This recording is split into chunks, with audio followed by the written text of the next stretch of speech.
couple of hamburgers with it yesterday. I didn't figure I needed a 2-pound meatloaf just for myself anyway.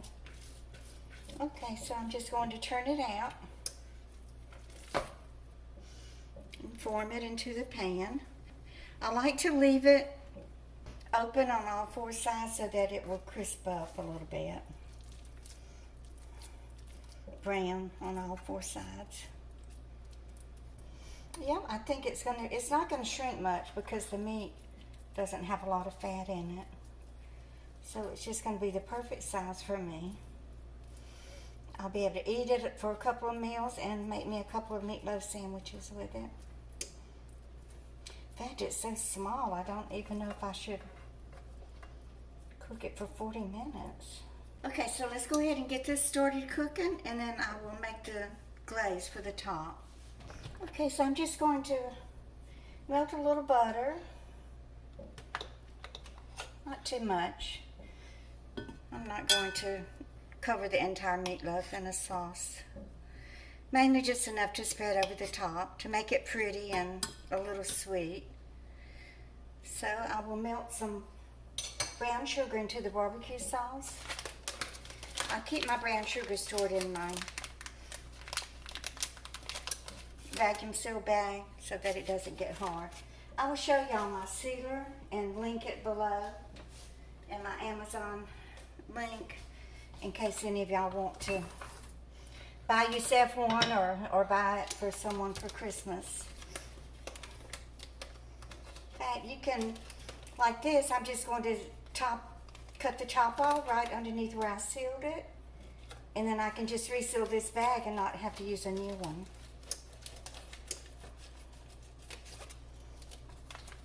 I just love it. Okay, so let's just go ahead and brown up a little sugar. I'm just going to add some ketchup and barbecue sauce. You don't have to melt the brown sugar. You can just mix it all together in a cup and not even brown it. Or not even melt it. I figured if I melted it, I could drizzle it over the top of the meatloaf easier. This smells and reminds me of making pralines. Oh gosh, I love pralines. I love going down to the French Quarter, and I think that store is called Aunt Sally's. They have all the little praline bits and pieces out there for people to try, to sample. Of course, we always buy a few boxes of them too. They're so good. And this is just all a guesstimate. Smells good. I'm going to add just a dash of vinegar. You got to have a little sour with the sweet, right? A little yin with your yang. The smell of it doesn't bother me anymore. I think talking about it and making that video about Dort and her vinegar douchebag, you know, when you face your fears and you talk about them, they tend to go away. Okay, let me let it cook and I'll be back after it thickens up a little bit. Okay, so I have my sauce here and I just want it to get a little bit thicker. I guess it would be okay if it does run down the sides a little bit, but I just kind of cooled it off just like you would candy. You can take a course in film production or something. Okay.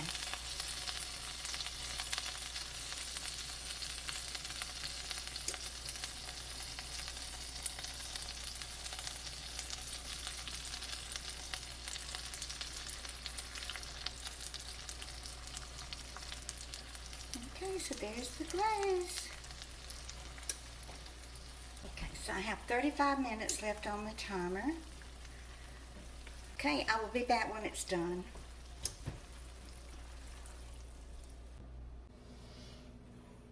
Okay, so I got out the Joerid vacuum sealer and I will show y'all how it works. I'm going to vacuum seal, reseal the brown sugar.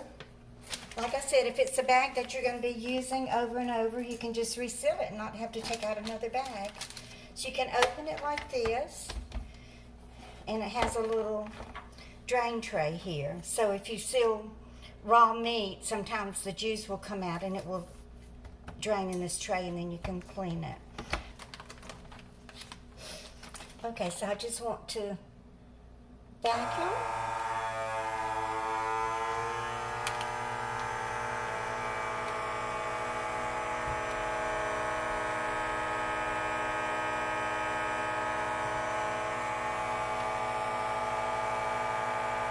And then seal. And then it releases itself after it finishes sealing with the heat.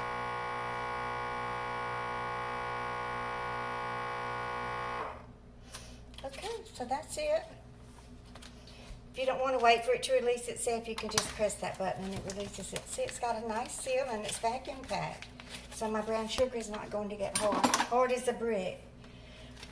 Okay, so here is some spinach that I washed. So you can buy the bags in all different sizes. I bought a row of the long ones and then a row of the short ones. I think I will put the spinach in the long bag.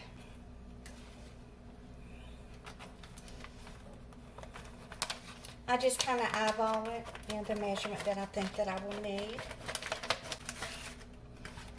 Go ahead and seal this in.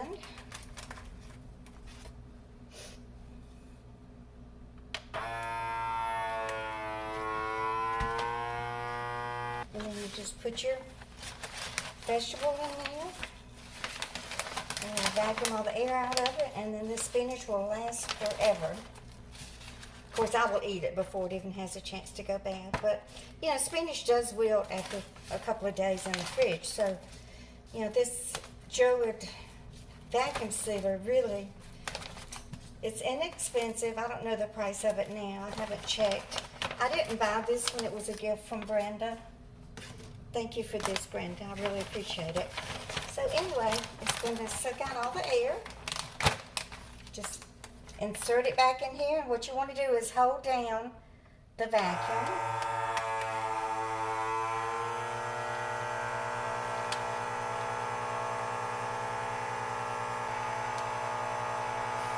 There it goes, shrinking it, shrink wrap.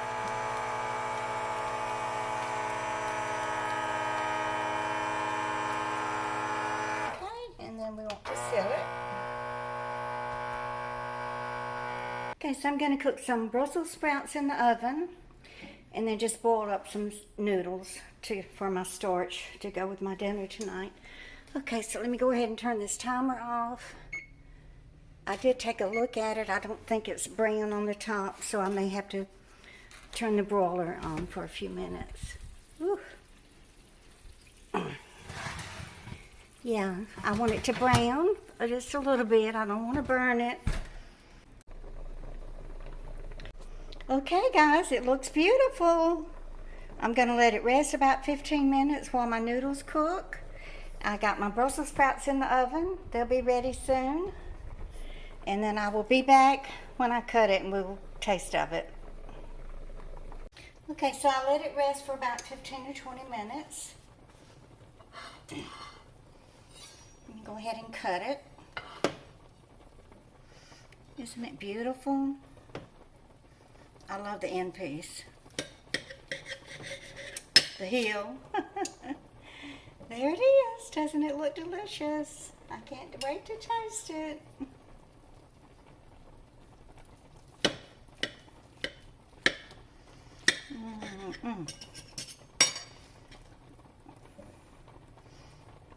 Fall apart. Look at all those veggies in it. I'm glad I pre-cooked them. I can't wait another minute, y'all. I got a taste of it. Jill puts everything and all kinds of vegetables in her meatloaf, so the kids will eat their veggies. She puts spinach in it and carrots and squash if she has it, whatever.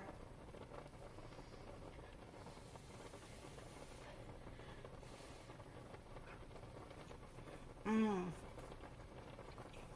It is excellent. It is so good. Mmm.